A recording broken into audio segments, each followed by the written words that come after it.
First, I wanted to welcome everyone. We had over 87, 88 people who have registered, and I'm sure with time they will all join in. I just wanted to welcome on behalf of the JITO USA professional forum hosted by our Washington group. I'm Dr. Sushil Jain, currently president of JITO USA, more like a servant to you all, facilitator, whatever we can do. Today we have two distinguished speakers, Dr. Deepak Jain and Mr. Prem Jain, who have enjoyed a very professional career, and we'll love to hear from them.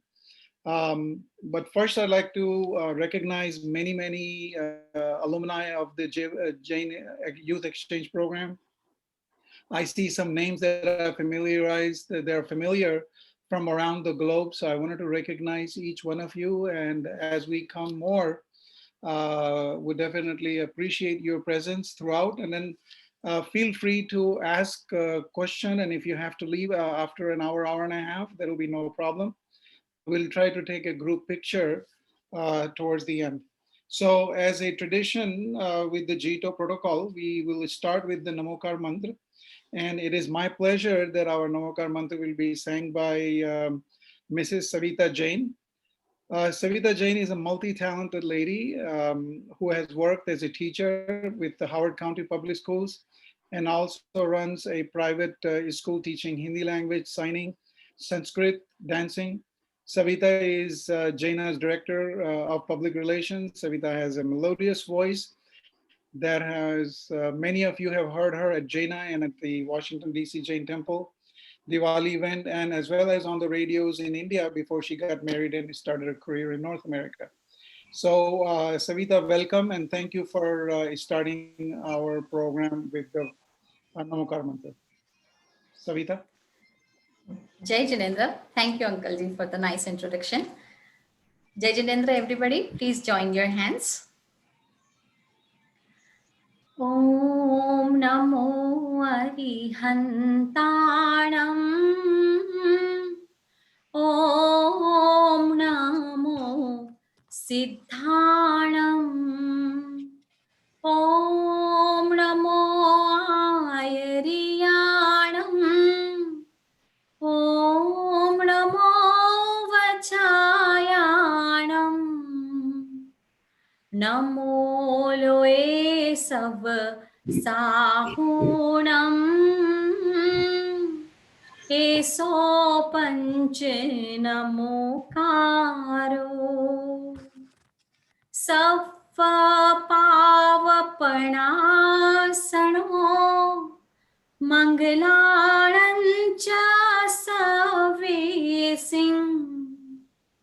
Padmam Havai Mangalam. Padmam Havai Mangalam.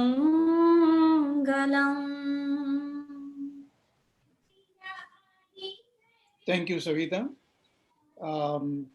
It is now my pleasure to introduce number one, Rajiv Pandya, who is our technology expert, and he will be monitoring the technology and supporting us as a host, and co-hosted by Dr. Pawan Zaveri and Mr. Sanjeev Mehta. So I'd like to introduce our next sort of a moderator, as well as a MC for the event, is our young entrepreneur, young energetic leader, future leader of Jaina perhaps, and of course JITO. Rahul is a technology executive currently working with Accenture as a director of artificial intelligence and integration technology. At Accenture, he leads multi-million-dollar transformation programs for the US federal government. Rahul is very active within the Jain community locally as well as nationally, internationally. Most recently, Rahul took on the chairman of marketing for the Jaina convention. And as you see, all the events in the program, they're being publicized with Rahul and Deepak Bhai's partnership. They're doing wonders. So without further ado, Rahul, I would like for you to please take over as the MC and walk us through this next 90 minutes of our fantastic program. Thank you. Thank you. Thank you for the warm introductions. Jai Janendra, everyone. First of all, I would like to thank JITO USA for providing us this platform to bring together the Jain professionals. Uh, Washington, D.C. is really, really happy to be hosting this first webinar in this series that will help the Jain professionals across United States and perhaps across the world. DC is in many ways unique. It's a professional rich Jain community, I would like to call it. And it hosts one of the largest employers, 2.1 million employees, which is none other than federal government of United States.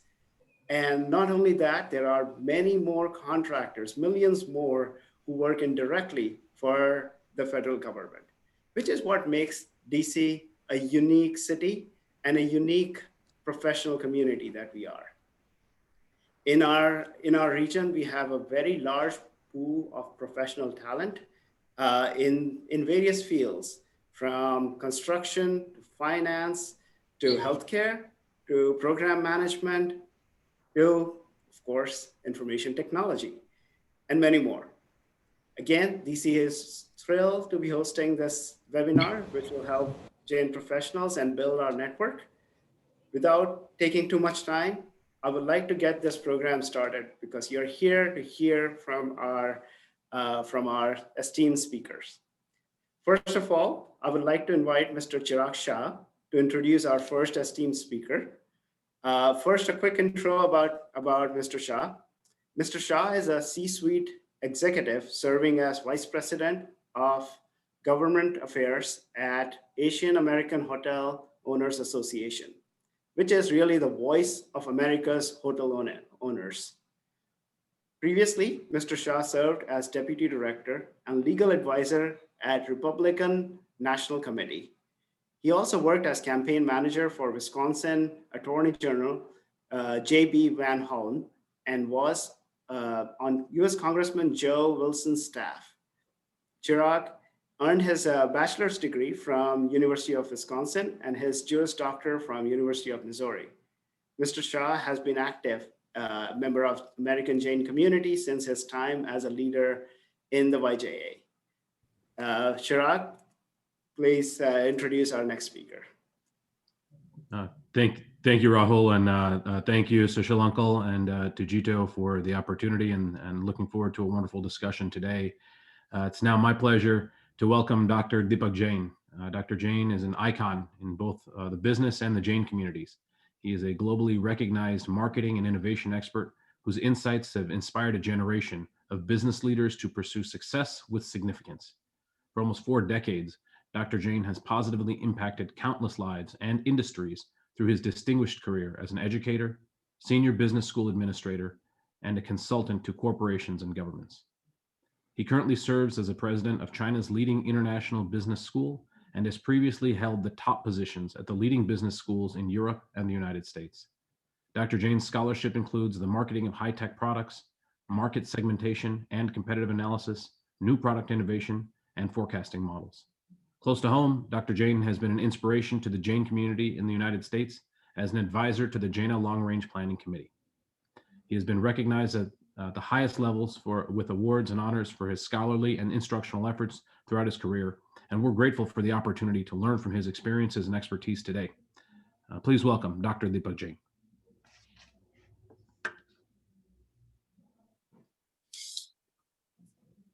Thank you, Chirag. And thanks to everyone. Thanks for the kind words. I may be anyone you describe, but first and foremost, I like to say that I am a Jain. And I thought that I will share a small story with all of you. As you know, currently I am the European president for China Europe International Business School based out of Shanghai. But I was reflecting on today's event. And I go back to 1962. It was month of November. I think it was 19th of November 1962 when China attacked India. And they attacked India from the northeastern part.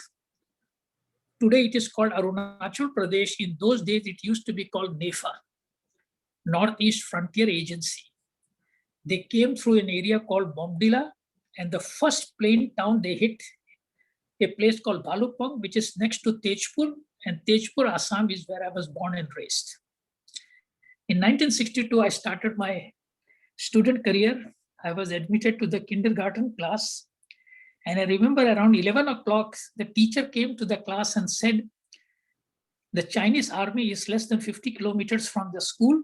The government of India has asked us to vacate the town by 7 p.m. We are trying to reach your parents to take you back home so that the town can be vacated by 7 p.m.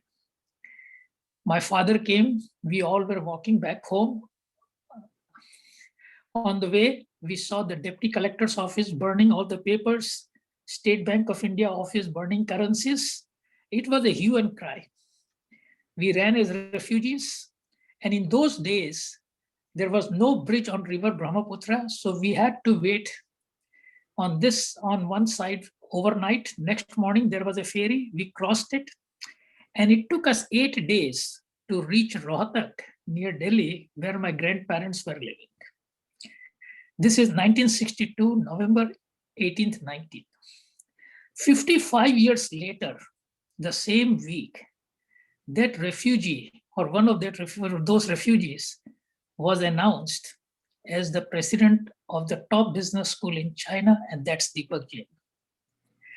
Who would have ever imagined that a refugee of a Chinese war would be appointed by Chinese to head the #1 institution in their country? Being an Indian and an American citizen, to be announced as the European dean for a school in China, you cannot have any different global journey. But I attribute this achievement to my teachers, my parents, and being born in a Jain family is the best gift Bhagwan Mahavir and others have given to me. Being an Indian is a moment of pride, and above that, to be a Jain, it's just a further value-added component to that. I think we Indians, if we excel in something, and that is our intellect, our brain. So today, for the people attending, I would just share with them how we should manage our professional and personal development. To me, these two are two sides of the same coin. They cannot be separated. You cannot say that professional is one part and personal. They go together. The question is, how do you combine the two? And it's not that both are 50-50. Sometimes you have to put more efforts on the professional side. Sometimes you have to put more efforts on the personal side. And that is the fine line you have to walk through. And I will share some personal experiences on that. The second part I want to say is, today, we all are going through a very tough time. COVID-19 changed the world. It's almost a year or slightly more than that when this pandemic hit the world. So I thought I will start with some few observations and then come to talking about few things that I think are important for people to learn and what I have learned from my personal experiences. Next, please. So I will go one at a time. The global chance. Yes, this is the first. All of you know 9/11. Why I bring this is, this was the first day of my job at Kellogg School as the Dean of Kellogg. I was welcoming 600 MBA students. I started my introduction, welcoming them. 10 or 12 minutes into my presentation, our Director of Corporate Communications came and said, Dean Jain, there has been a terrorist attack on the US soil. You need to shut up before the cell phone starts ringing. But just imagine, who would have ever thought that an event like 9/11 can happen on this planet. And for me, I start a very new journey. And this was the first time in the history of management schools in US that a Jain person or an Indian was appointed as the dean of the top business school. And let me tell you how I started my talk before the plane hit. I started that morning saying that it was September 11th, 1893, when two distinguished Indians, one Swami Vivekanand and other Swami Veerchand Gandhi, they came to Chicago and they both addressed the Parliament of World Religions, September 11th, 1893. 108 years after that, first time in another US history, a Jain was addressing 600 fresh MBA students. आप सबको मालूम है 108 is a very auspicious number for all the Jains. I never thought that, I told the people that 108 years ago, a Jain came to Chicago to address the Parliament of World Religions along with Swami Vivekanand. Today, another Jain is addressing you along with my ex-dean Don Jacobs, who was my mentor. And I was just giving them some historical perspective, and then the world changed. Now, why I bring this?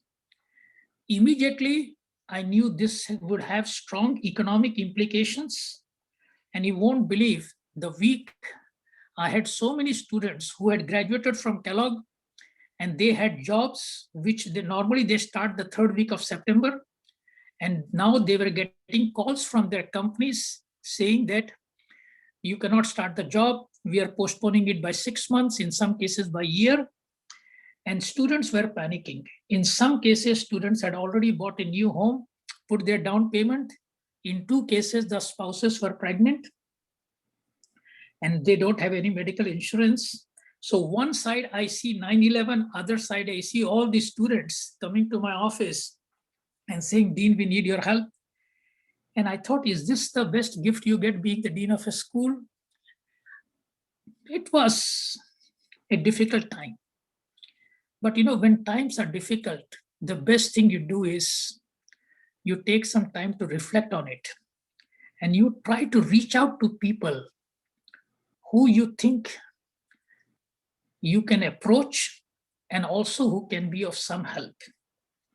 So I decided to connect the students that I had taught at Kellogg, and I wrote a letter to them asking that if they have any temporary work for these students. I had about 53 students looking for something. CNN anchor person Lou Dobbs heard about this and he invited me to be on the CNN news. I could not go and attend this event. So what he did was, on the TV screen, he had my picture saying, Kellogg Dean begging for jobs. That was the title he had. Now, to me, there is no shame in begging if you're begging for the right purpose. And my purpose was, these students who came to Kellogg with so much aspirations, it's our moral duty to make sure we do our best in terms of helping them in whatever way we can. When I wrote that letter, my students or the alumni got it, and within 2 weeks, I had 93 offers and I was looking for only 52. And that year, next year, 2002, when Business Week rated the business schools, Kellogg School was rated as #1 with I on the cover sheet. My point is, these kind of things happen.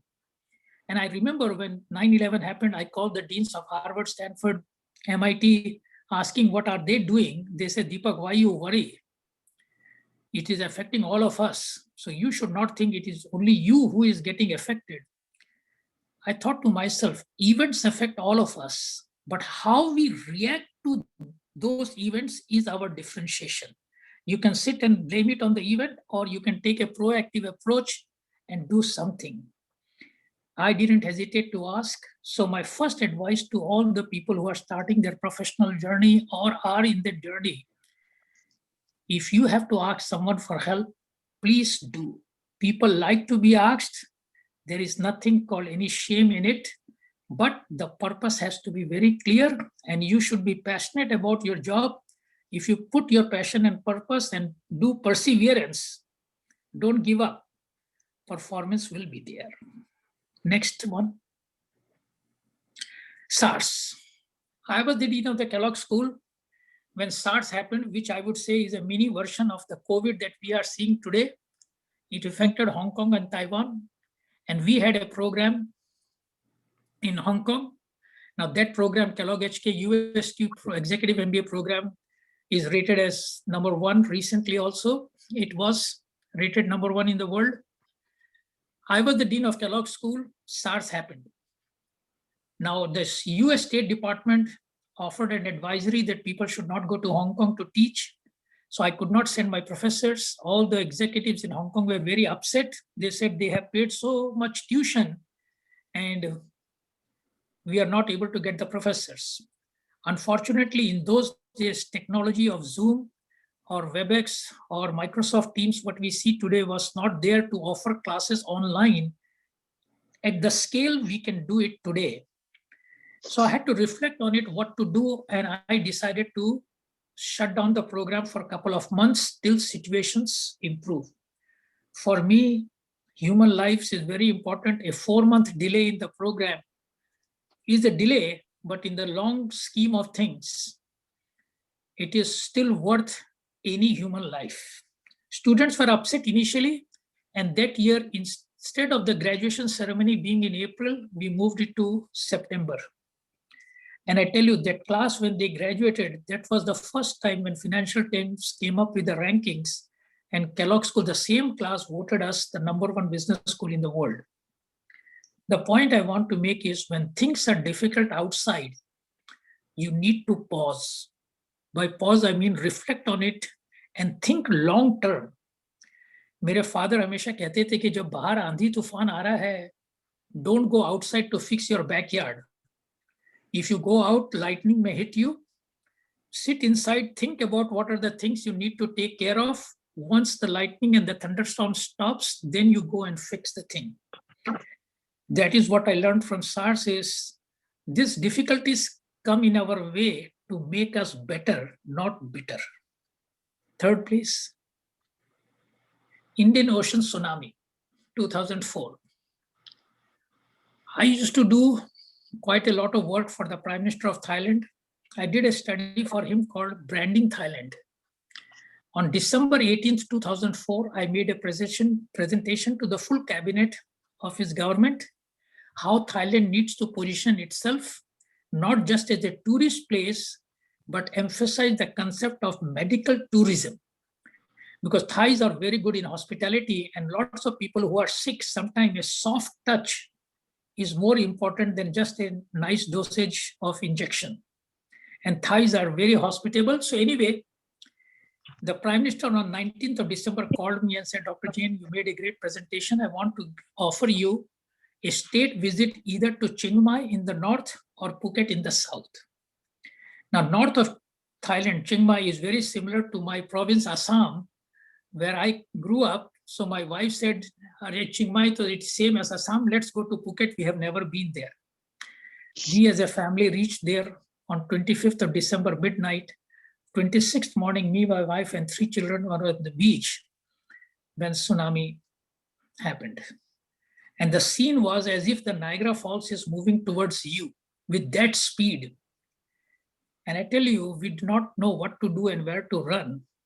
But somebody was watching us. The waves came and just stopped 5 feet ahead of us, and not a single drop of water touched 5 of us. I was one of those persons who watched the whole tsunami without getting affected.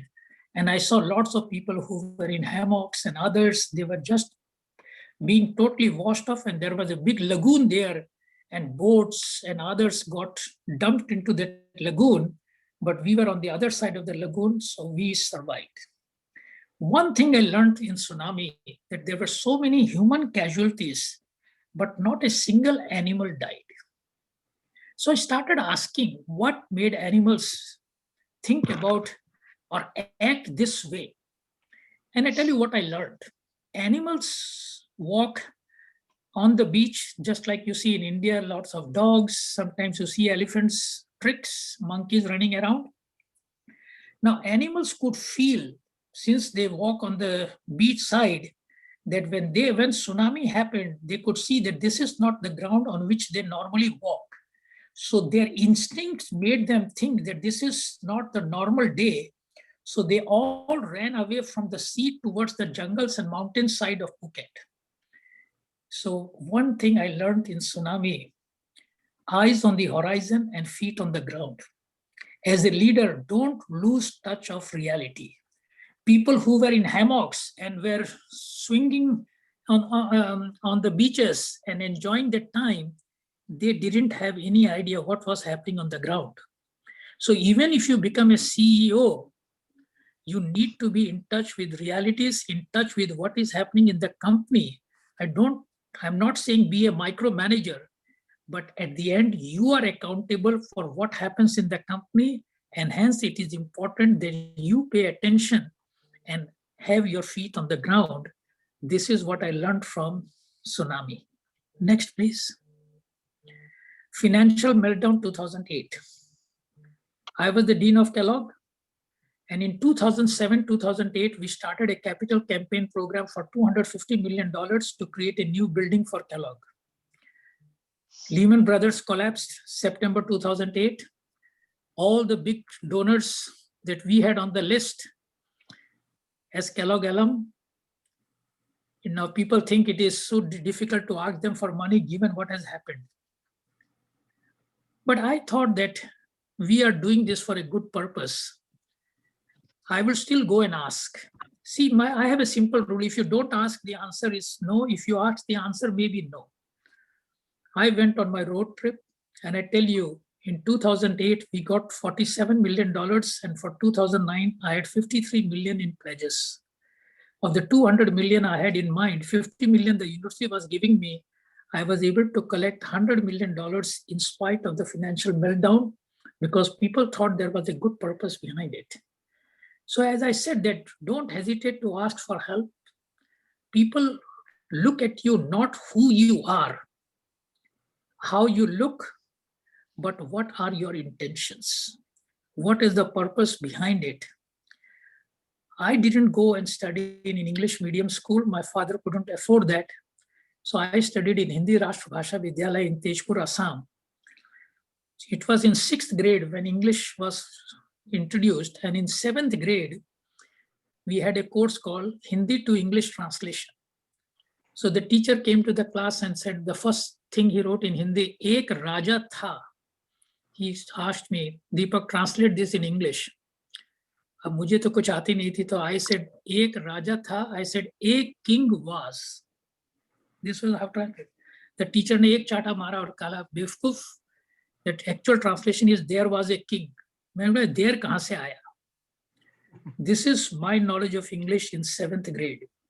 Never knew that person with that knowledge of English would become, in the most English-speaking country, the dean of the top school.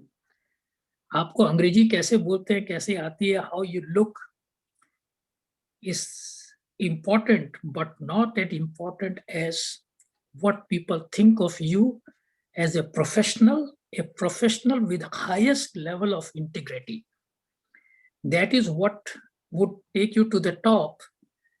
Aapka accent, aapka looks and others are icing on the cake. But the key thing is, जो एक word I use called जो sanskars. It may be values, but what your sanskars, how you do, that is a very important part of life. Next, please. COVID-19. Some or other, I always happen to be at the place of action. It was January 21st, 2020. I was in Shanghai, and the news broke out that the Wuhan province has this thing, a serious infection, and particularly in an area called Hubei province. And I heard about it and I got scared, because in 2012, I was diagnosed with brain tumor with cancer. I had my brain surgery. And immediately I got a call from my doctor saying that, Deepak, this infection would be very dangerous. Try to get out of China.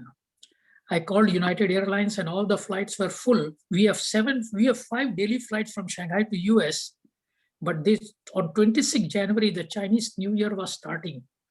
And most Chinese like to come to US, particularly to Las Vegas to gamble. जैसे हम लोग दिवाली पे जुआ खेलते हैं, इनके लिए भी that gambling is a good omen for the start of a year.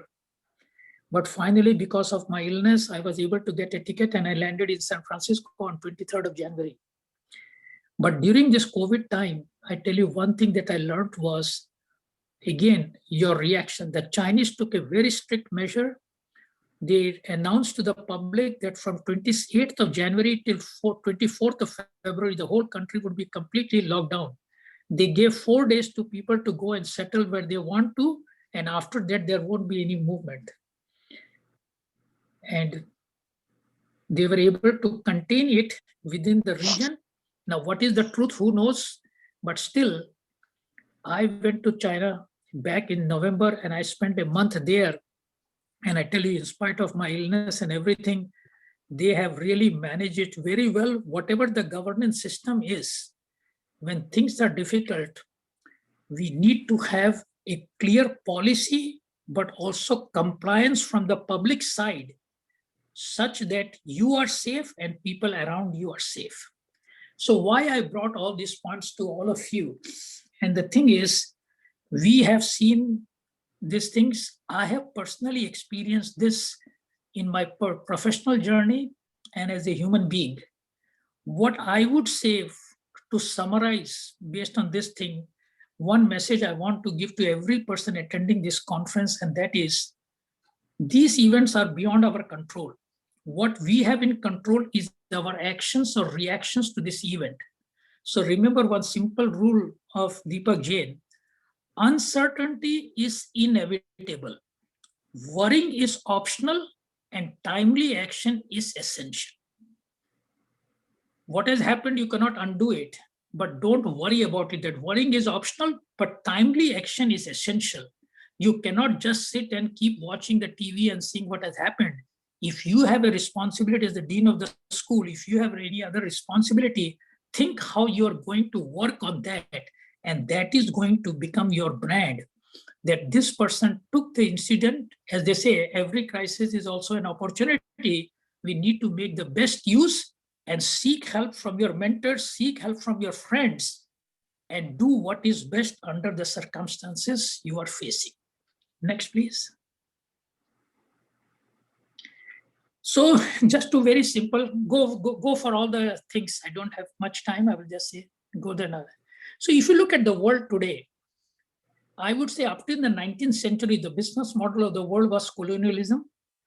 The players were countries. We Indians were ruled by the British, and the metric was powerful. I remember the teacher saying, the sun never sets on the British Empire. That was the most powerful country. And today, you know what has happened to UK. Then America emerged and came up with a business model called capitalism, the free market.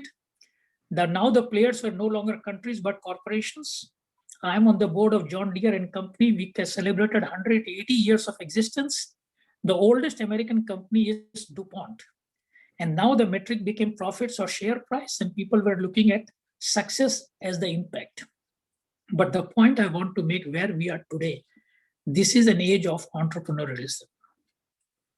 Entrepreneurialism to me means taking risk, willing to get out of your comfort zone. My good friend, Mr. Prem Jain, is going to talk more about it and share his personal story. He is an icon that for me, not to embarrass him, he is not a human being, he is a divine soul. His purpose and his values are absolutely, me and my wife and our children, we worship him because what he has done for us as a family. And today, the players are citizens. Mark Zuckerberg creating Facebook and Bill Gates creating Microsoft and Jack Ma creating this. The power today lies with citizens. It's not in the hands of corporations or countries. And the new generation is being driven by a purpose. And that to me is something very, very critical, that how we think of this purpose and we move with this purpose. And I always say, behind purpose is significance. What I mean is how we make a difference in the lives of people that we come in touch with.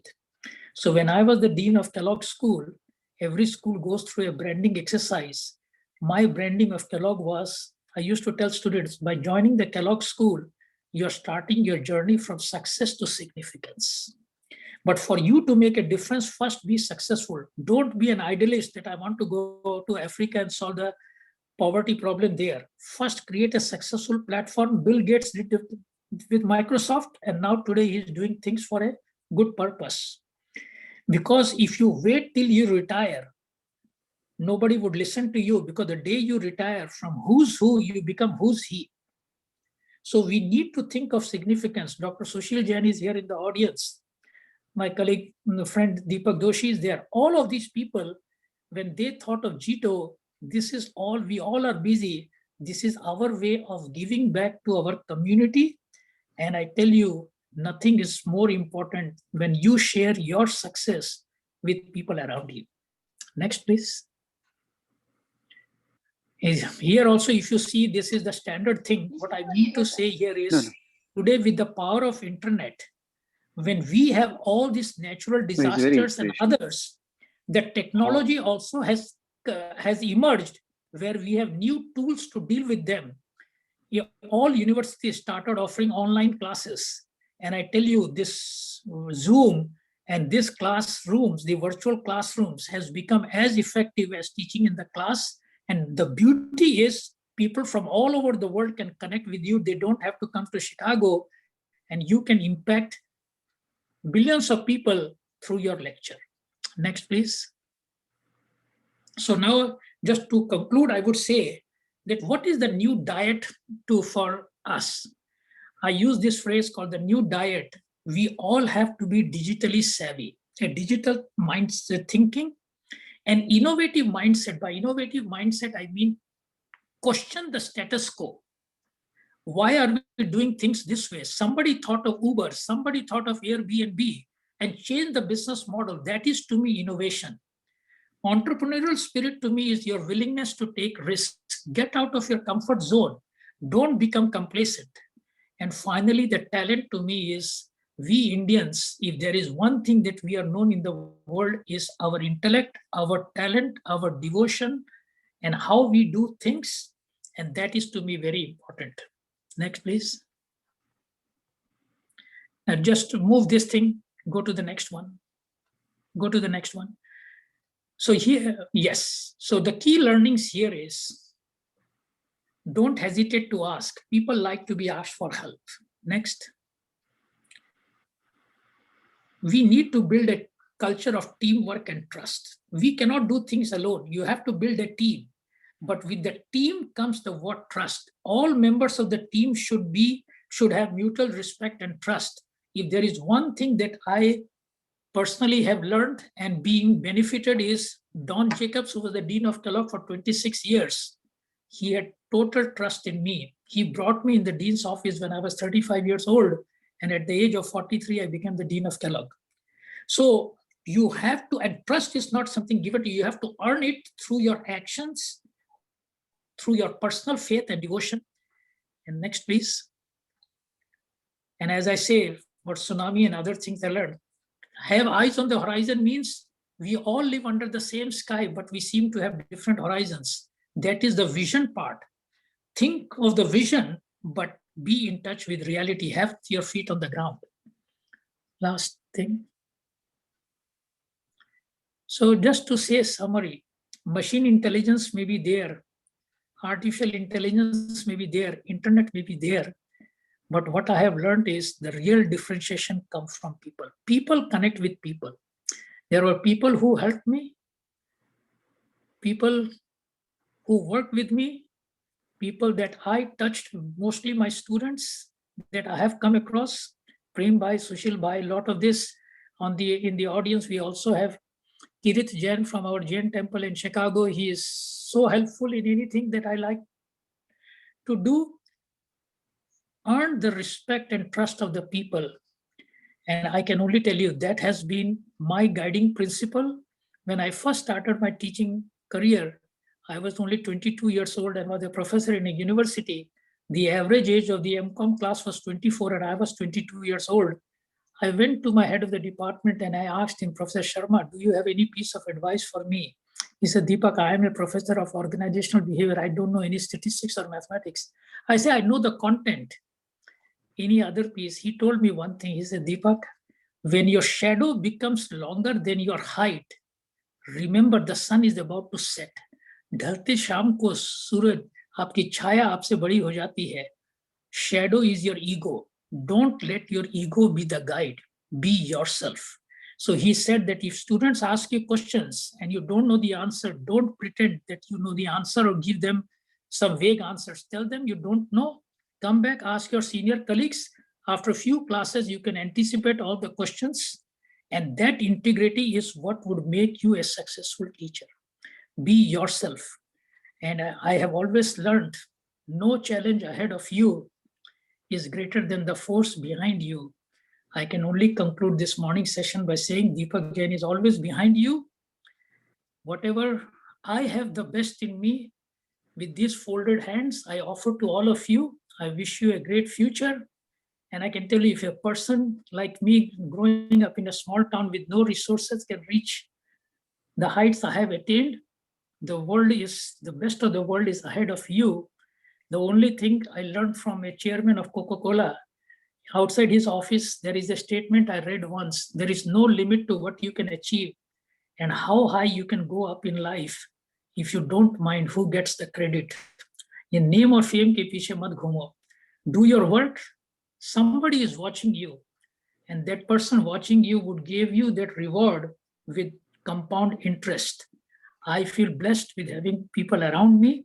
And again, thank you all, Sushil Bhai, and everyone else for including me. And I can tell you the best of the Jains are ahead of us. And we Jains are going to make an impact not only on the social side, on the cultural side, education side, business side, but as great human beings and as icons of business leadership. Thank you. Thank you, Deepak ji. I've never heard a talk, a business talk that has made me so emotional. And you've always inspired us. Ever since years ago, I heard your talk at Jain Society of Metropolitan Washington.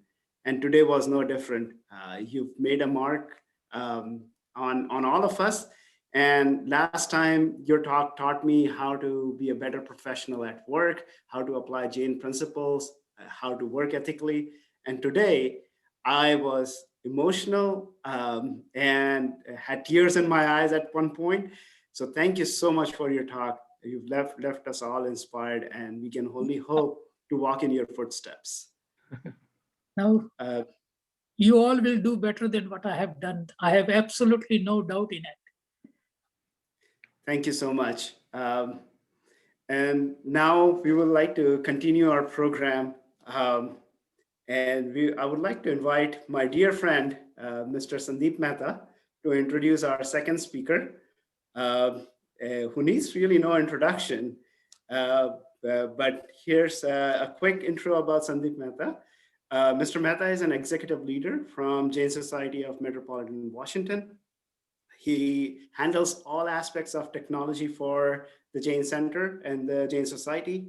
Professionally, Mr. Mehta is the CEO of Resolve IT Consulting, a rising IT firm that caters to the US federal government in providing innovative next-gen technology solutions. He's an alumnus of University of Maryland, College Park. Mr. Mehta was drawn to entrepreneurship with a profitable technology startup during his college days and followed his path to global firms such as Danfoss and Citrix, and thereafter circling back to founding Resolve IT. So I'll hand it over to Mr. Mehta here. Jai Jinendra, everybody. Thank you for the warm introductions, Rahul. Really appreciate it. And Deepak Uncle, it was a really profound and heartfelt speech. So thank you for those words of motivation. Oftentimes we know and we've learned it, but just to hear it from someone who has already taken the journey is very profound. So thank you for that. As Rahul, you said, our next speaker needs no introduction, and it is my esteemed honor of course, to introduce and talk a little bit about Mr. Prem Jain. Mr. Prem Jain is a graduate from BITS Pilani in India, and he did his master's at UC Davis, in University of California, Davis. In his professional capacity, Mr. Jain is a serial entrepreneur, a technology executive, and is very widely recognized thought leader in the technology world. Currently, Mr. Jain is the CEO and co-founder of Pensando Systems, which is a cloud computing and enterprise data center startup that he founded with 4 former executives from Cisco Systems. And prior to founding Pensando, Mr. Jain spent 23 years as part of a team of engineers who are very widely and lovably known as the heart, soul, and brains of Cisco. This team and their startups were responsible for every breakout product that Cisco created in the past 2 decades.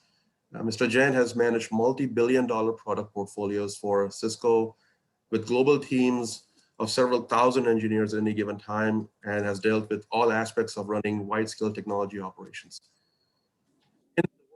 In our Jainism community, in Jain community, Mr. Jain has played a pioneering role in our Jain community. He's currently a member of the Jain Society of Northern California. And of course, he's a founding member of Jaina. He's a former president of Jaina. He is also founding member and both a past president at Jain Center of Northern California. And from a JITO perspective, as Mr. Deepak Jain said, Mr. Prem Jain has been a chairperson of JITO USA, and he's the chairperson of JITO San Francisco chapters. He's also the coordinator for the Jaina Youth Exchange Program, which has been operating for several years now, where we bring a lot of aspiring Jain youth from India for a couple of weeks long exchange in the US. And also outside Jain, I think he also is a founding member of the HIMSA Center in California. I would like to quote Mr. Jain's vision of Jaina's future to summit. It's to make Jaina a global organization by ensuring that it is financially strong, by working together. His vision is to make Jaina the #1 organization for Jain community in North America. Without further ado, it is my esteemed pleasure and honor to invite Mr. Prem Jain to share his thoughts with us this morning. Thank you, sir. Thank you, Sandeep, for a very nice introduction. Really appreciate it.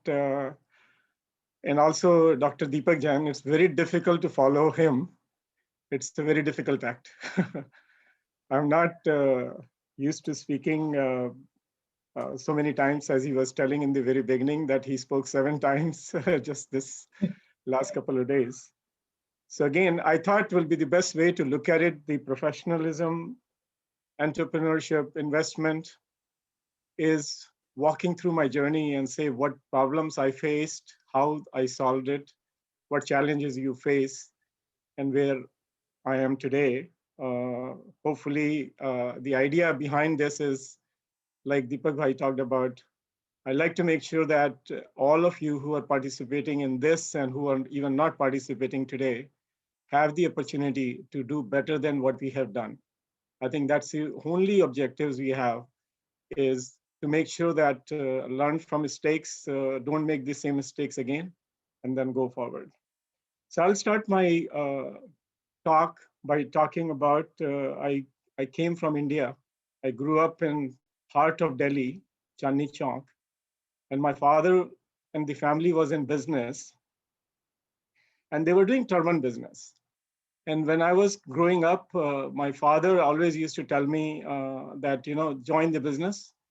And I realizing during that time that the business was declining, okay, which is a challenge for any business. Turban business, as you know very well, is there for selling turbans, used to be to the kingdoms, when the kingdoms were there in India. And once the kingdom disappeared, it became only use case was during the weddings. Or some people used to wear turbans in Rajasthan and Madhya Pradesh and some places on a regular basis. It was very interesting to see that particular business, and he was saying that we will transform into something else. And when I was growing up, he basically said that, look, what are you going to do going to school? Just join the business, you can earn much better than joining a company or working for somebody. It was very interesting for me at that particular time.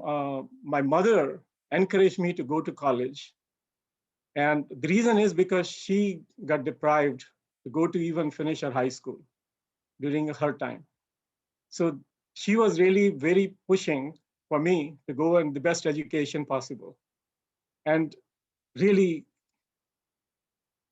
I believe that a lot of this contribution came from my mom, who really forced me to go to BITS Pilani. Even my dad didn't know that I was going to go to engineering college and get my degree. I will admit that I had to sign his own signature, my father's signature, when I applied to school to make that possible. It was the last day of admission date. I drove there, went by bus, and I signed it. What I learned from there is, I think you need to think about it. If even if a disagreement within the family, you need to make and convince the people that what you are thinking of doing is right for the family. And my point to my father was that, education will help to grow the business, is not going to hurt it. I think that was the lesson I learned as a part of this. I went to BITS Pilani. I had really great time. From BITS, also, I did a very unique opportunity I got to do Hitchhike Europe. I went to Europe and hitchhiking, nobody knew the word even in my family. They thought I have gone crazy when I said I'm going to get a ride and travel the Europe. That was, they said, at least I heard the comment, is that iska dimag kharab ho gaya. It's like something went wrong with him, and he wants to go to Europe and travel this way. Anyway, I perceived that particular thing. I went 4 times actually. I liked so much the first time. It didn't cost any penny from the family. I worked in Germany and earned some money, and it was mind blowing and mind opening for me to see the world than living in Delhi or just going to Pilani.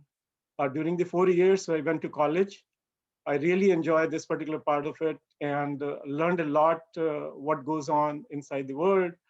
And most difficult part for me was being a vegetarian and not drinking alcohol. How do you survive in traveling, hitchhiking, and all that kind of thing? Because you had to ask 50 times the questions: is it vegetarian? Doesn't have eggs, and all that kind of thing. So you learn. I think that's the thing, which is I think what Deepak is asking is always ask for help, because language barriers are so many. When you're traveling these countries, you always have to ask for help. And that is one thing also very, very important. When you are in trouble, that's the last time you will ask for help. And that's the time you really need to ask for help. And that is the most important thing I learned out of that. It was a great experience. I came to US. I went to UC Davis. I came here to think I will do my master's and I will do my PhD and I'll go into teaching. That was my objective because I like teaching, students. So when I went to Davis, one interesting thing happened is that I was very lucky. I got a TA right in the next quarter, and I was TAing the subject which I just learned in the previous quarter, which was a programming. I come from EE background from BITS Pilani, and this was really amazing for me. I was really enjoyed that particular part because one, you don't need to pay the tuition fee. The second is everything you get paid for TAing it. And that was a lot of money, by the way. $700 I was getting per month during 1976 timeframe. And that was a lot of money. And my expenses were only $80. I was able to save more money at that particular time than ever in my life percentage-wise, if you want to look at it from that particular perspective. So that was a great starting point going to UC Davis. The interesting part that happened is I was just finished my master's. I started my PhD program, and I was talking to my advisor, and he gets a telephone call from somebody who's looking for somebody with my background as a professional to join a company. I had no resume, I had nothing. He said, why don't you go and talk to this company? I said, fine. I went and talked to the company. He asked me, can you give me your resume? I said, I don't have any resume. Next, I found he called me for an interview at the company site. I went for an interview. I got the job. I started working, and this is the way I started my professional career. I had to quit my PhD program. So my professor told me, look, the best thing which you can do some practical experience before you do your PhD. It'll be more meaningful. I know that that rule is used in the MBA school, that you need to have the minimum 3 years of experience in the industry. And his point was that even though it's not a requirement, but it will be good for you to get some practical experience. And, and then your PhD will be more meaningful. Well, that is history. I never went back to school, never did my PhD. The only credit I'll give it is that 2016, I got the opportunity to keynote, at UC Davis for all the people who are doing the PhDs, graduating PhDs and graduate schools. And that was a big, my biggest achievement, I will say, from the university perspective, that they recognize whatever I have done. And I didn't finish my PhD, but they gave me the opportunity to come and at least to celebrate with the people who were graduating in different discipline, the PhDs. Well, the life continues from that. I worked as a profession, and as you know very well, most of you are either have business, professional, entrepreneurs. That journey continues. You get married, you have kids, and now you're worried about, your next paycheck. I didn't have that much cash, and this one incident really changed my life, which is I was working very hard. I was working almost 17 to 18 hours a day for this company. The company was BNR, where I joined and worked my job. It was Bell Northern Research. They were in Palo Alto. It was really interesting for me to join that because they gave me a lot of opportunities, and I decided I want to just continue in the technical ladder, just technical. I didn't want it to be a manager. Anyway, I was working very hard, and this was my 7th year in the company. I came back from Ottawa. It was a, minus 20 degree temperature. Next day morning, I go to work, and they tell me your program is canceled. Your project is canceled. And I worked so hard for it. I had a couple of patents I filed for it. And then I said, this is really bad. I felt really bad. It's just like all the work which we had done, it goes into a garbage can because it will not see the light through the tunnel. And that was the turning point for me. 2 things I learned from that particular thing is, 1, you need to control your own destiny. Second, I learned is that never say that I don't want to become a manager, because I realized if I would have been a manager, I would have done a better job than the guy who was the manager deciding this particular thing. So that was a big turning point for my life. I said, now I need to work on it to drive my own destiny. There was an opportunity to join a startup.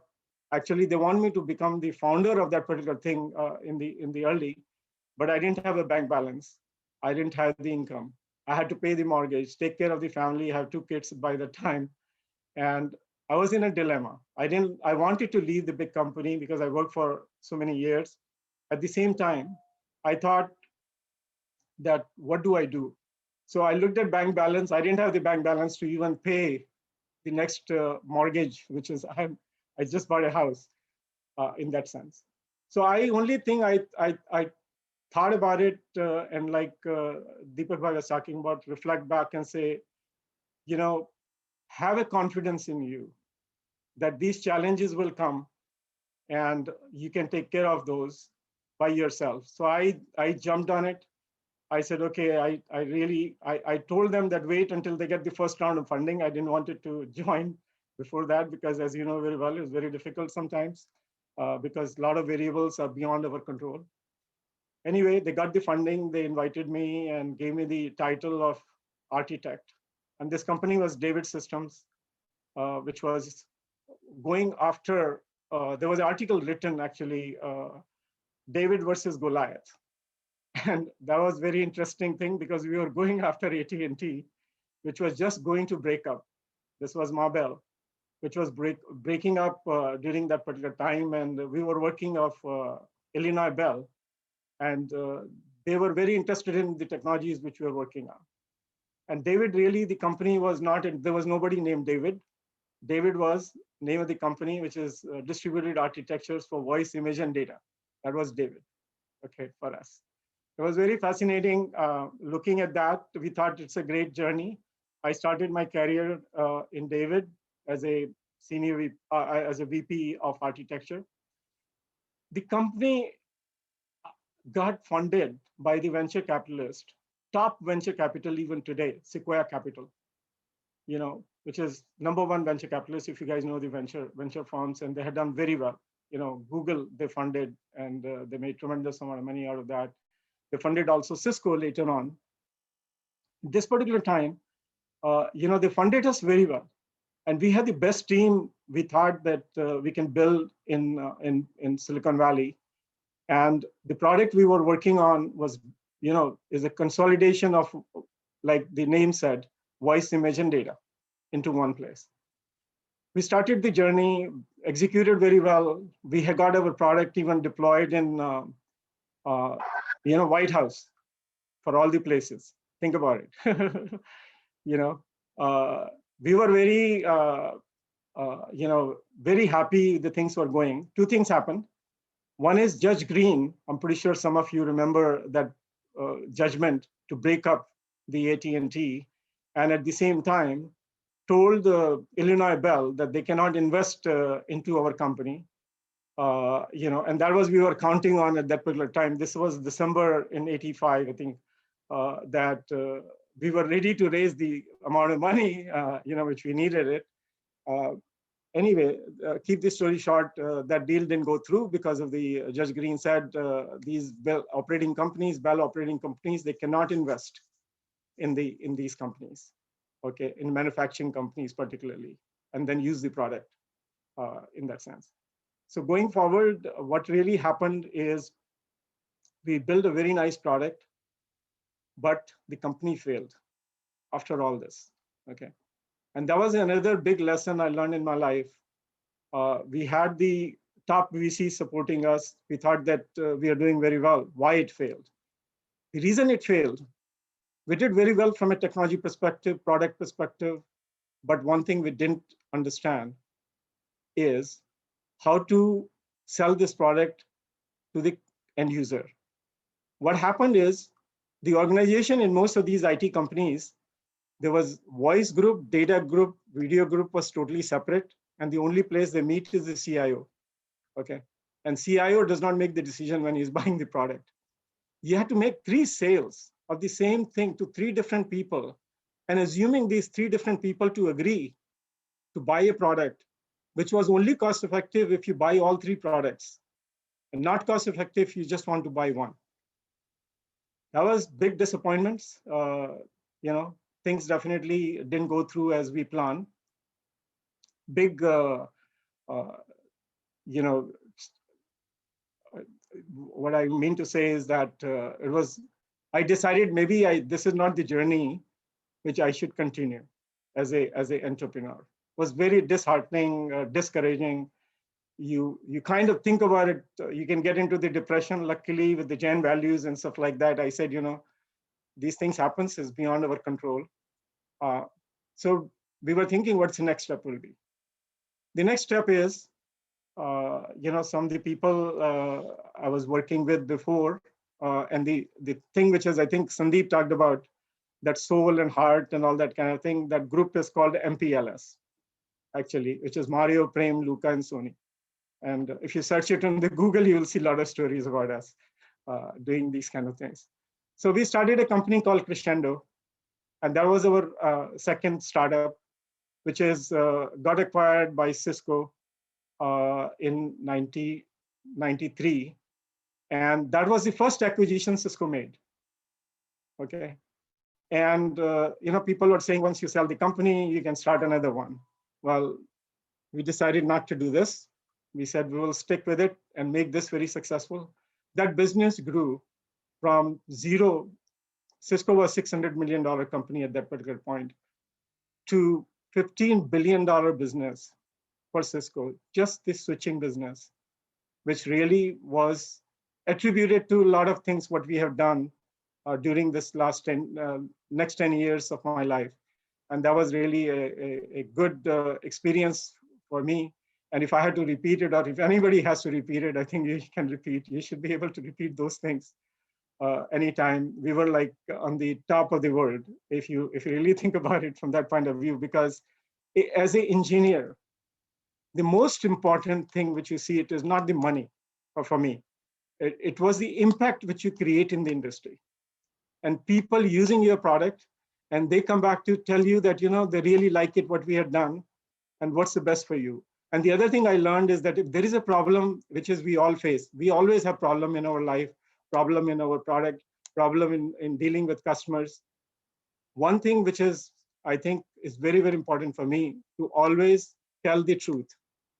Don't try to make any excuses, okay, to the customers. And you will find out this customer will become lifelong partner for you because he knows there is a problem. You go out of your way to help him out and then support him. I think those are the really true values, which is we need to practice it. We know all these things. I think it's very difficult when it comes to practice it because we start always thinking about spinning. And we are expert in, in the industries in spinning the same messages multiple different ways. And when it comes to the problem, you cannot spin the message. You have to tell the truth and then put yourself into their shoes to say they trusted you. And this is the point Deepak Bhai was mentioning also. Trust is very, very important to build in a business relationship, entrepreneurship, within your team, within working with the people, and and making it sure that you're not going to put them down by any means, and always there to help them out. See, once you build a relationship, you have to perceive it's a lifelong relationship, whether the other person perceived or not, but you need to perceive that way. And you need to say that, sometimes they may be angry with you, sometimes they may be upset with you, sometimes you have to always learn from this forgiveness, is that, look, this is their angle. From your point of view, you need to really take our values and forgive people, and then life goes on, and don't look back from that point of view. After that, the journey continued. We start doing one other thing, and I want to share that particular part. Cisco became very successful company. The market cap for Cisco also reached one time to almost $600 billion. And then, they were talking about expanding into the other business. So we said, okay, let's do a spin-in, which is another model we created. Spin in, spin out means you're still part of the big company, but you are really went out and build this new technologies and then come back. So in this due course of next, I will say 15, 16 years, we did a couple of spin in and spin out. So there was a first spin in we did in 2001, which became very successful. Cisco invested $100 million into this one. They bought us out back for $700 million. They put a market cap in the sense that we will sell your technologies, whatever you develop, whatever revenue you will make, multiplication of that revenue with your value, but there is a cap. So in all three spin-ins, we achieve the cap. Actually, think about this is that it's a very complicated formula. You have to make the margins, you have to make your revenue numbers, you have to do it within time frame, 4 years. You have to deliver, and you have to have the customers, and you have to have the revenue. It's not counted on just bookings, revenue with margins. And then you take your revenue numbers multiplied by the the margin. I mean, the multiplication factor is basically quarterly revenue times 4, your margins, and then a factor for wherever the shareholders value for Cisco. There was another multiplication factor that whatever I'm doing it, I'm not bringing the share value down for the shareholders. We did this a couple of times in Andiamo, Nova, and then last was in CMA, and they were very successful. And I'm very happy to say that each business was more than $1 billion run rate. And the last one, when we left in 2016, was $3.5 billion run rate for that particular thing. So we had, again, a great experience doing this particular thing. And then we decided we're going to retire, pretty much, get out of Cisco. And so we left in 2016. It didn't stop there. All four of us got together and said, maybe we will have few more years left to do something together. And this time, they made me the CEO of the company, which is Pensando Systems, which is I'm currently running. And it has 300 employees already. It's not a startup by any imagination. We have raised about $390 million in funding. And the objective of this particular company is to go and make a difference, impact in the cloud business, and in the which is really the again important transition which is happening in the industry. So a couple of points I want to summarize it, and then I will close this. My journey was very successful from my point of view, but I'm pretty sure you can make it from your point of view even more successful than this. The most important thing for me is learn from this is always remain humble, remain truthful, remain to yourself. And I think what Deepak talked about is very, very important. Look at the horizon and, and do the right thing. I'll tell you, a lot of people who became very successful, they look at the stars and they want to become a star in the sky. And I always tell the people, like what Deepak said, stay on the ground, okay? And don't become arrogant, okay? Those things will not help you. And just a couple of things also. JITO is the reason we started with, because it's complementary to JENA. Idea there was that we have so many Jain community professionals, people who wants to be entrepreneurs or already entrepreneur or successful entrepreneurs, or the people who wants to get into make a transition into a different business. Many different professionals who wants to see what can be done next to grow their career. I think the whole objective was not religious at all.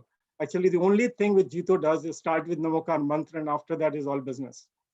And 100% dedicated to make sure lift our community to the next level. Means if you are, your business is doing 1 million, how to make it 10 million. If your career, you are a manager, how do you become the directors or the CEO of the company? How do you really grow? And then give you the wisdom or the insight of what will take to make those transformations. And you have to always think about out of box. You cannot just think within the box, because within the box, you feel very comfortable. So this is something, challenge yourself. I think you can make your career better where you are right now. You can make a transformation to the entrepreneur. You can become a serial entrepreneur. You can become an investor. I think it's all up to you. Only important thing I will tell you in the end, and I'll close it after this, and we can have question answers, is for any of these things, prepare yourself. Don't just say, I can just go and do it. And knowledge is very important. And we come from a philosophy that you need to have perfect knowledge. We're not even this close to the perfect knowledge, but knowledge plays the most important role. And I think Deepak Bhai said also that if you don't know the answer to the question, don't answer, and sometimes we become like with our ego or whatever it is. No, I want to tell you something. Don't ever answer a wrong thing and never guess things. I think get to the fundamentals. You will make very good success in your career, in your business, in your investment. Thank you very much for giving me this opportunity and to talk to you. Premjit, pleasure was totally ours. Thank you for reigniting the spark, and we are inspired. You are personally my idol. I grew up as a programmer, and you just mentioned in 1976 you took up the TA job. That's the year when I was born. So it is. We are so fortunate to hear from world leaders like you and Deepak ji. we don't take things for granted. We know people probably line up for weeks and months. They wait for time with you, meeting with you, and it is a true pleasure today to hear from you, your life story, and be inspired. We truly are thankful for that. With that, I will open up for question and answers. Everyone, if you have any questions, please feel free to post them in the chat window or raise your hand, and we will. You can unmute yourself as I call out your name. I can perhaps get started. Sandeepa, if you can bring Deepak ji to, there you go. Thank you so much. Deepak ji, it is well known that each business school that you led as dean has large endowment funds. What do you teach your students who start as employees and become entrepreneurs and successful business women and men? What are some of the key pointers that you give to them? You know, follow this for becoming a professional and be at the top of your game. So let me first tell you, there is no substitute to working hard. See, brilliance alone cannot take you to greater heights. You have to work hard. And the second thing I'd say, and I would repeat what Prem Jain also said, competencies can be outsourced. Trust cannot be outsourced. You are not a chartered accountant. You can always get help of a chartered accountant, but you cannot get the trust, borrowed trust. Second, failure is giving up. Don't get disheartened. Prem Jain said, the first company failed. He comes here and this doesn't. This is normal, but learn from it and move forward. And one thing I want to share, and not to be too personal, Prem Jain alluded to this, the role of our parents. He mentioned about his mother, his father. My father was born with only one eye, and later on he lost the other eye. So for a large part of his life, he was totally blind. And my mother died young, she was 62. So for an Indian person to live without the wife, because you totally depend on them, it was very difficult. So when he was alone, I used to go and see him every month at least once. 96, my mother died. He passed away in 2008. In this period, I made 157 trips to India for one day, every week. Or sometimes I will come home on Friday, tell my wife I go to India, Saturday night I reach, Sunday night I take the flight, Monday morning 5:30 in Chicago, 7:30 in the office. People at Kellogg used to tell me, you make a trip to India as if we make a trip to the bathroom. That was the phrase people used to say that so often. Anyway, my father used to say one sentence, and I tell this to all my students. मेरे father Hindi में कहते थे, बेटा, इंसान जीतता अपनी औलाद से है और हारता भी अपनी औलाद के आगे. मतलब, if your children don't grow up to be successful, Indian parents considered that it was a failure on their part not to give you the right directions. Prem Jain's mother made him go to BITS Pilani and others. Our parents are our mentors. Believe in them. In 2008, my father was very sick. I went to see him 3 times every week. Last week, when in October I was there, he was in ICU. The phone rang. I came out, took the phone, then I went back. मेरे father ने मेरे से पूछा, बेटा किसका phone था? I said, Mr. Ambani called to ask about your health. He put his hands on me and said, बेटा तूने आज मुझे जिता दिया. A person of Mukesh Ambani calling to know the health of a person who is almost nobody. I came back to Chicago that day. I reached the airport in Chicago and he passed away. उनके लिए वो दिन निर्वाण का दिन था. My only thing is to all the people and all the people listening to me, believe in the elders, believe in your colleagues, and work hard. Life is not a gift. You have to earn it. And you earn it through your efforts. Pandit Radhakrishnan से सबने पूछा था कि how do you distinguish between like and efforts? He gave a beautiful example.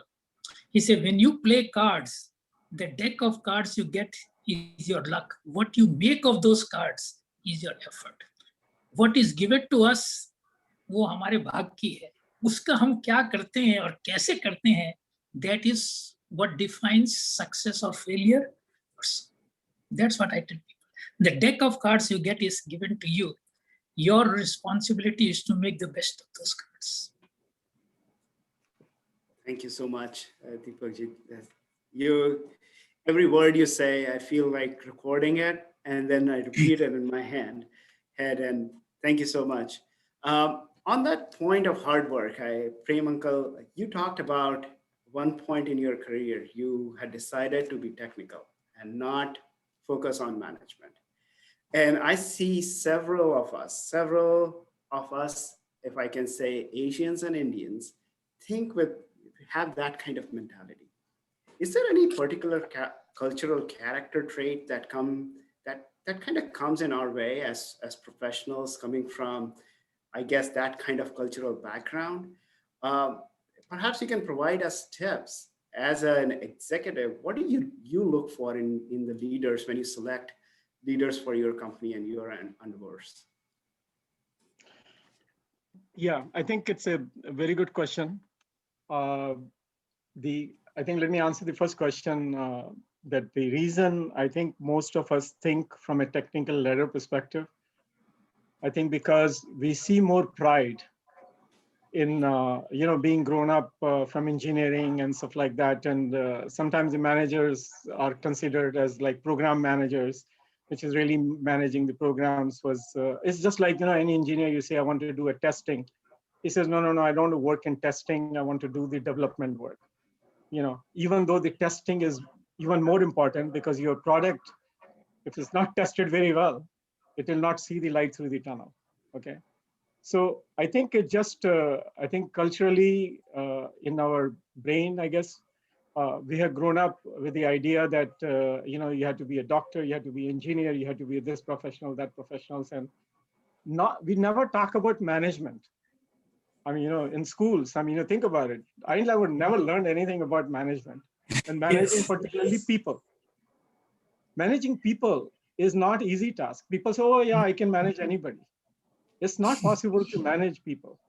And hiring is even most difficult, okay? Because you interview for few, half an hour, 1 hour, and you have to make the judgment call based upon that interview process.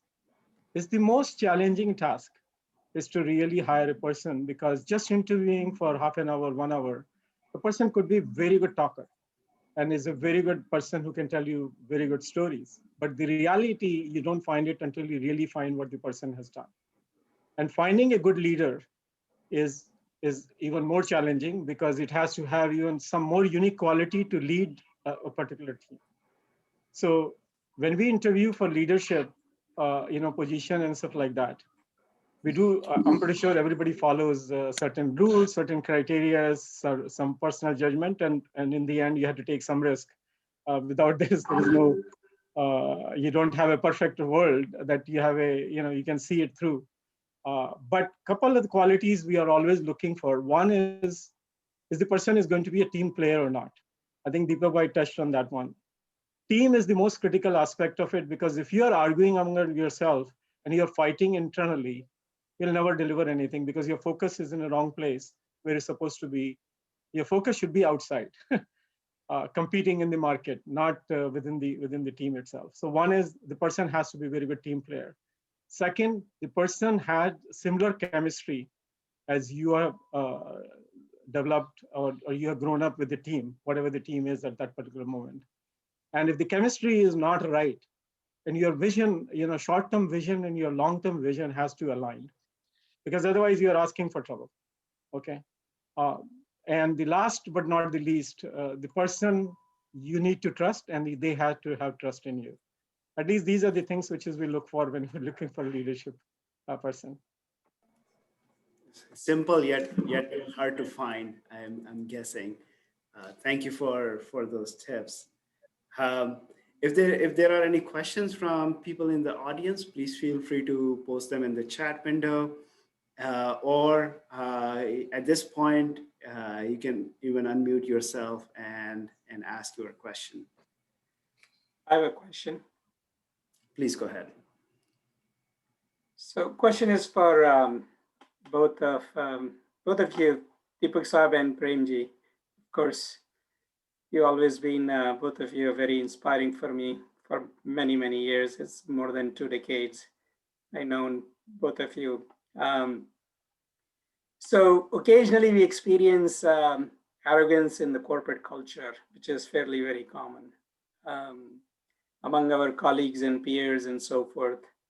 So I would like to request to share your experience in dealing with that level of arrogance and continue to move forward. प्रेम साहब, आपने corporate ज्यादा देखा है, पहले आप शुरू करिए, फिर I will tell how we create arrogance. And then our students disseminate the arrogance.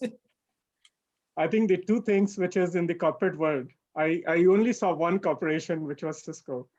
And because I was there for 23 years in and out, I don't have other experience with the other corporations, but I can tell you three things that bothers me the most in a large corporation. One is politics, personal politics, corporate politics is very, very difficult to deal with it because you don't know the real truth, what it is. And you cannot be naive to say, I don't want to deal with it. I mean, which is what the stand I was taking in the very beginning. I said, this is not my cup of tea. Why should I even worry about it? But you have to worry about it. You really need to understand. And you need to do a lot of homework behind the scene to really understand what's the reality of the facts are. And it's very difficult. It's not that easy to find out, but you need to spend the time to find that thing out. Second thing is people become very arrogant when they are successful. Very, very simple characteristics of people. You say, oh, I have done this multiple times. This is the way you should do it. There is no other way. You need to give the opportunity for the other people to grow. Actually, the most of the things I learned in the corporation is talk much less, listen to much more. Listen as much as possible because everything which people are telling you, there is a point in it, which is we need to analyze it and go over this. And once you know the characteristics of a person, the person is arrogant and stuff like that, you have to deal with it. You cannot just say, okay, I don't want to deal with him. You just need to figure it out. What's the best way to bring him in line with you? And the most important thing is he should be able to say what you have thinking in your mind. And this is the most difficult part for anybody to say, okay, I want to convince somebody and he will speaking the same idea, which is I have in my mind, so that he can be at least aligned with you. And it may not be necessary that you are always right either, okay? I mean, this is reality of the life is. So at least learn to how to deal with it. This is reality, there's nothing you can do about it. And, and only thing I'll tell you, never get discouraged because there is always light, or like Deepak Bhai said, some force is available to you to solve that particular problem. All right, Deepak Bhai.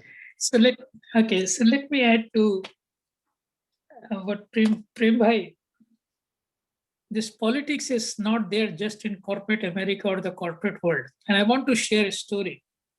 Many of you have heard the name Woodrow Wilson. He was our president.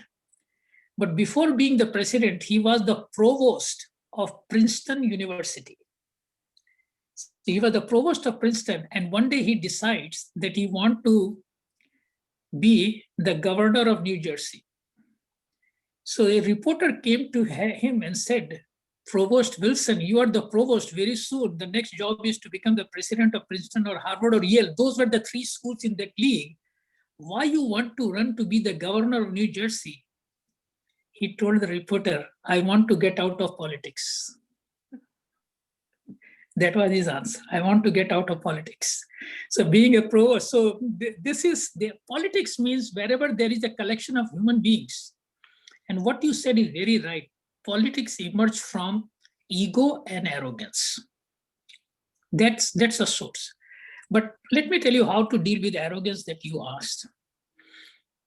I see that in the classroom, some students would like to make a point and they want to show that they are the brightest. Rather than me calling them a fool, and I know that remark they are making, I put it on the peer. I asked another student, do you agree with this? So let the peer handle these things rather than I calling the person a fool. The person would be exposed. If he has an IQ greater than 0, he will very soon realize what he did. So a small story, I would say, I was teaching a class. I come new to this country. I taught a class and a student said something in the class. And I didn't think that was right. So I didn't know. In those days, there was no PowerPoint. I asked him to go to the blackboard and explain. A simple thing. लिख के दिखाओ क्या है. Next day, my chairman of marketing department at Kellogg School called me and said, there is a letter from this person's doctor, and the doctor has written to the dean of Kellogg that Professor Jain put my patient into depression. Because since I exposed him before the class, yeah, and I had to sign a paper that I would never reveal the name of this person. Fine. But that person learned a lesson. When I was the dean of the school, we had an alumni event. He came to my office and he hugged me and he said, the day that you exposed me taught me a lesson. Only open your mouth when you have something meaningful to say.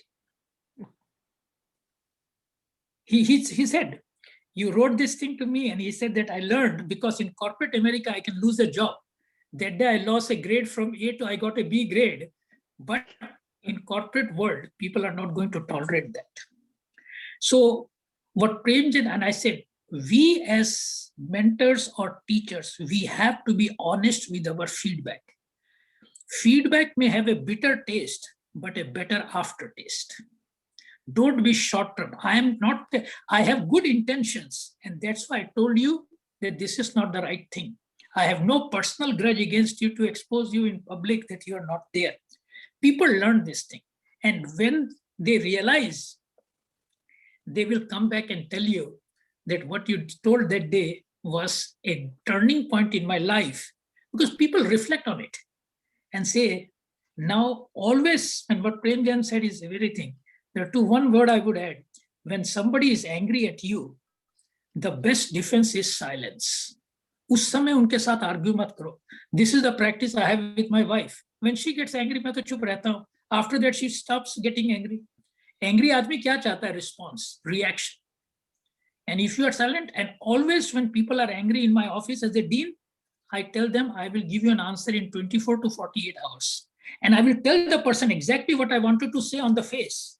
But उस समय अगर आप बोलेंगे तो वो लगेगा आपने उसकी बात सुनी नहीं. You have not heard him. After 24 hours, I will give exactly the same response. What I wanted to tell on the face, the person would know, oh, this person must have reflected on what I said. That he will accept the same answer that he would reject on the spot. So sometimes a time lag, you have to reflect on it. And I have my window of time is 24 hours. कभी भी गुस्सा भी आएगा, I will write down the email but not put the send button. Then I will read it again and say that this is what I want to send it.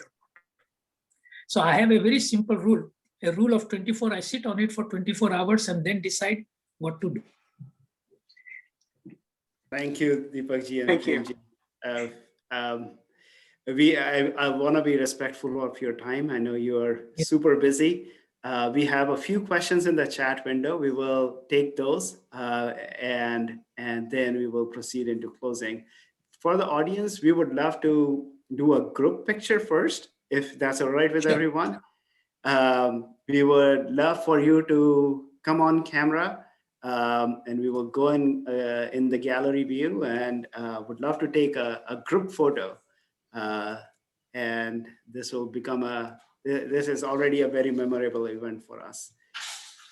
So if you don't mind turning on your cameras just for a few minutes, few seconds in fact, and we will, Sandeep bhai, if you don't mind taking a screenshot and a group picture for us, that would be great. I see we have folks coming on the camera. And we have 2 pages to take. So Sandeep bhai, whenever you are ready, let us know.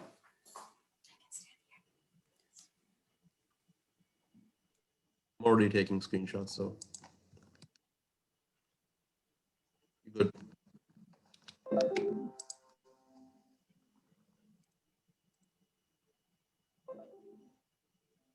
One more.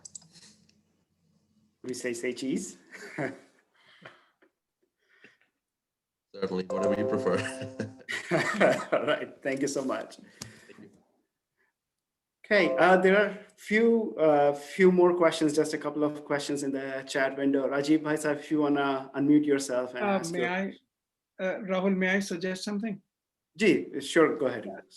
In the interest of time, if I may recommend, we can continue the dialogue. If we can do the closing remarks, and then we can still, those who want to stay can stay on for the question and answer further, because we are on time sensitive. So if I may request, if it's appropriate, to have Deepak Bhai do the closing remarks, and then we can continue the Q&A. Certainly, that's a fantastic idea. I think I have said what I wanted to say, but there is a small point I just want to bring. And this is not for today, but in general. Most of you, when it came to introducing Prem Jain or introducing me, a very common phrase you all use is Mr. Prem Jain, who needs no introduction. Okay, now this is quite a common vocabulary. And I want to share an experience, and this is more a learning. My first day at Kellogg was 9/11. So after the 9/11 happened, there is one person I know personally very well, and that is Mr. Robert Mueller, who used to be the head of FBI when 9/11 happened. At Kellogg School, we used to do a program for FBI. And Prem Jain, this was similar. Remember, I used to host the Jain meetings at Kellogg over weekends. So we used to do a session for FBI. Mr. Mueller would fly, and we used to deal with his senior leadership. So I got to know him personally quite well. Students knew that I know him. So they said, Dean Jain, can you invite him to come and give a talk at Kellogg? Because we want to know what really happened at 9/11. He was the head of FBI. So I called Mr. Mueller and he said, Deepak, of course, I would come, and the reason I will come is I want to get your hug. I said, okay, fine. So he came, the room was jam-packed.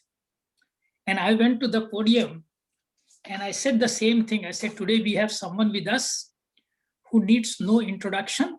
So please join me in welcoming FBI Director, Mr. Mueller. All claps, everything. He came to the podium and he says, Dean Jain, can you just come here? I came close to him. He took me in his arms and he said, let me give you one lesson of life. I don't need an introduction does not mean I don't want an introduction. So he said, always be generous in introducing a speaker, because that only time when speaker gets to hear what others have to say about him or her. So this phrase he said, everyone uses, he said, I don't need an introduction does not mean that I don't want an introduction. My only point to all of you is, say something which is not a part of the bio. Try to do some homework to know what this person's passion or anything is. Do some homework for any person that you do, which would be more than what people can read on the internet and others. A generous introduction is always accepted by the speaker. That is such a... Sorry. So well said. I was going to say Deepak Doshi. Well, Sushil Uncle, if it's okay, I would like to introduce Deepak ji. and I will not go by my script. And Deepak ji, I'm going to go on fly here. I've had pleasure of knowing Deepak ji for last couple of months only. And he has been an amazing mentor to me as I took on this role of chairing the marketing for JINA convention. And Deepak ji, thank you for not just mentoring me, but several others in the community. And I speak from heart that this is totally appreciated. But now going back to my script, professionally, Deepak ji is founder and CEO of Protocol Link, which is a global project management firm organized to provide strategic consulting to pharma companies, device and biologistics. And with that, I welcome Deepak ji to close the ceremony here. Rahul, thank you very much. for the personal introduction. Very much appreciated. Thank you for giving me the opportunity. It's such a great pleasure for me to extend a vote of thanks to Dr. Deepak Jain and to Prem Bhai on behalf of JITO USA, on behalf of friends and family here and the participants. Thank you both for an enlightening and inspiring presentation, especially on excelling as a professional in the life story and transforming Prem Bhai into an investor entrepreneur from a standpoint of personal growth and success. Both our speakers have practically spent their entire careers in living the life as a professional and entrepreneurs, in showing and leading the path for others to follow for professionals and entrepreneurs, and being a mentors globally in their own unique ways to hundreds and thousands of people across the globe. Today, Deepak ji, what he spoke about, and he touched on some of the key points that I so much want to memorize and apply them in my day-to-day life. And I wish I can follow the path and emulate as much as possible. So much truth about reflecting on the events, following your instincts, staying in touch with reality, always maintaining integrity in life, and never letting go and compromising. Very unique concept about worrying is optional, but the taking an action is essential. I think that is so true for a capable leader. Being a first-class citizen, sharing your success and making your success significant. But today, I think what I also liked personally was keep an eye on your shadow, and where your shadow becomes that big, maybe there is something you need to worry about. And Deepak ji, you have always taught me how force behind is a much greater success and force than force pushing ahead. So thank you. And Prem Bhai, I have heard some of your personal life stories. The one I find most intriguing is the one about your backpacking trip to Europe, because I would have never guessed you doing that. And that's so amazing. And I'm sure it probably brought you a lot of gift wrapping in terms of who you wanted to be and the confidence level you wanted in your lifestyle. But whether it's asking for help, Prem Bhai, whether the turning points, especially that you brought up today about controlling your own destiny, and the Jain values, especially that not only you mentioned, but I have always seen you following and applying in every aspect of your life and making that impact, and trusting and being truthful and preparing and knowledge, and the lifelong friendship and relationship that both of you so much talk about. Thank you again for all these incredible wisdom and advice. We are so grateful for your time and effort, and for sharing your personal life stories, which are so seldom and rare to have the benefit of. Your thoughts and experiences are so inspiring. Your advice and takeaways will just go a long way in making a transformation for us and hopefully for many others. And we look forward to many such topics and opportunities with you in future on this track. So thank you both. And besides the speakers, I also extend our warm thanks to the moderators, organizers, JITO members, our guests, participants, and all of you and all of those that are behind the stage in making this a great success. Thank you again. Thank you, Deepak ji. Thank you, Deepak. Just being respectful of time, again, we want to thank everyone.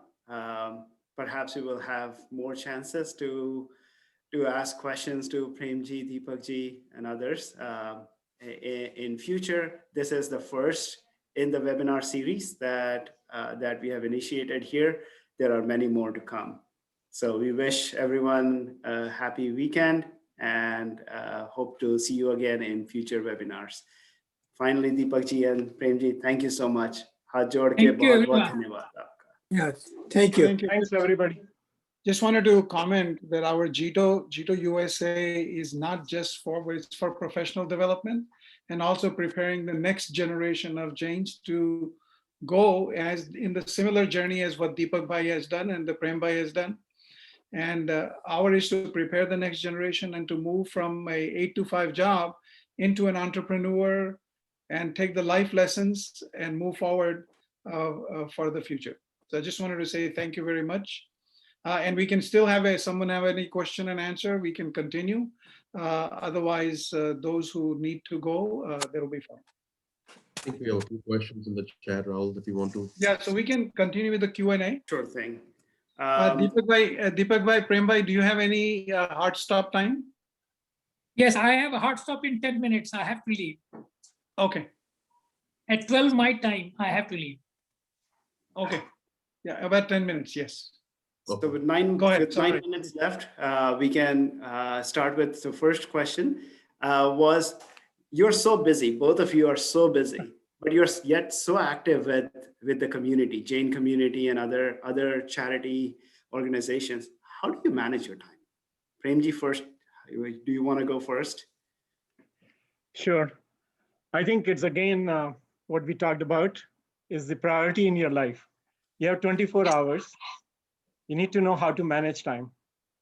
And whatever is on your top of your priorities, that will get done and the others will fall out. And I think that's the way, there is no time. Like I was telling, we work 17, 18 hours. Even right now, I'm spending 17, 18 hours and finding time here and there, whatever it is possible.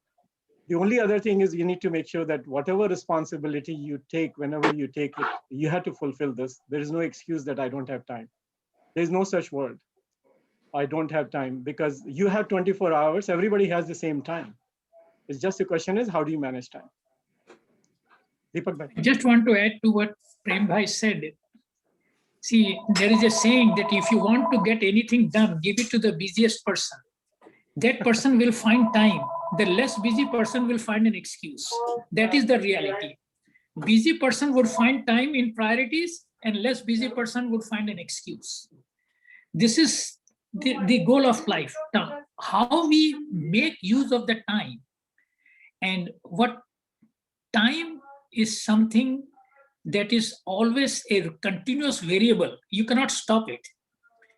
You have to pick it and do it. And one other thing is, don't accept something if you cannot deliver. Never start a story that you cannot complete, because then it affects your branding.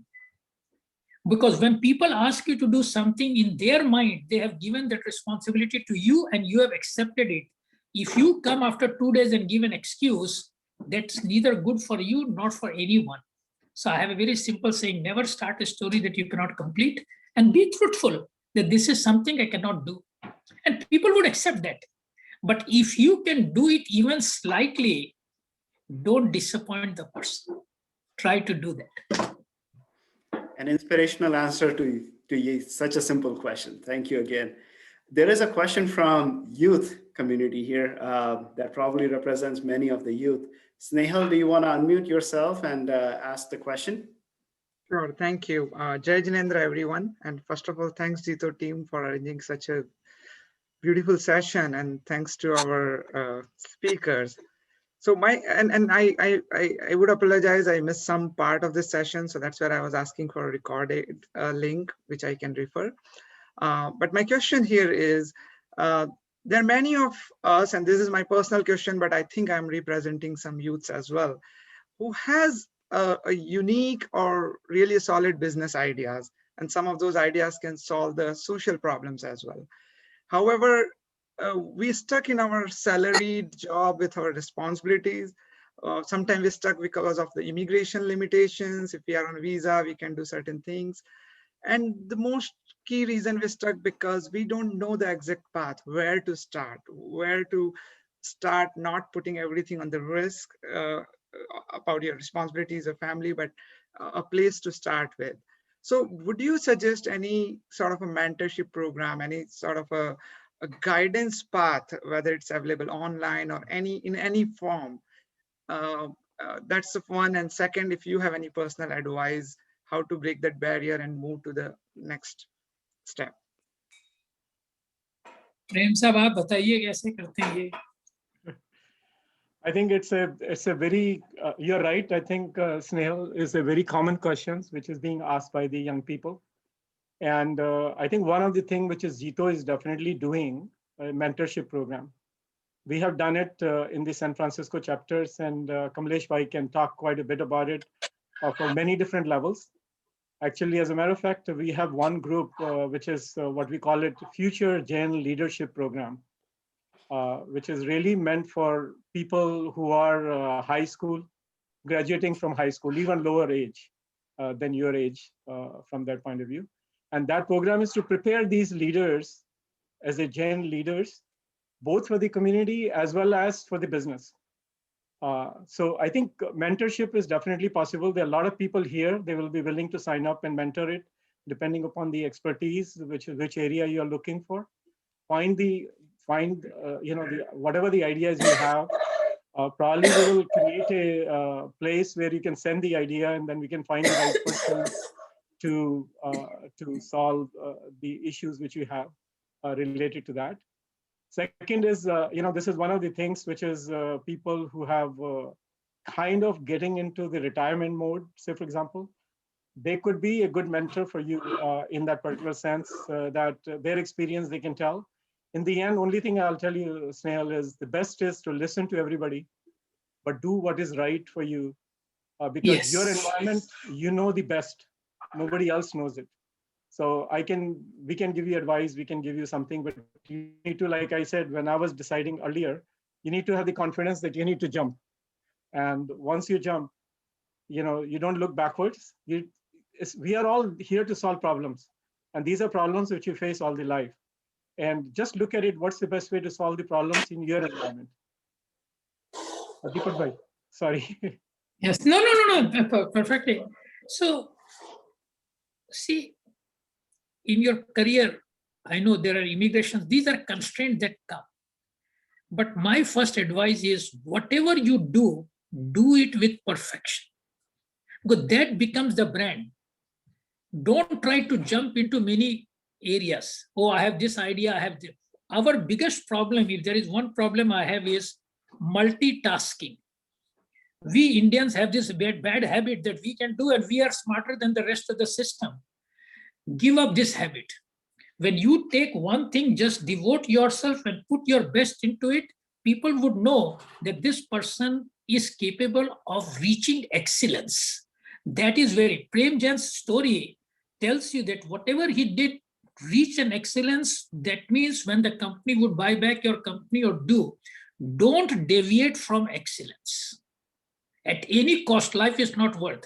Mediocrity is not something that would take you to greater heights. Whatever you do, tash khelna hai to become an expert in playing cards. The people like to respect such people.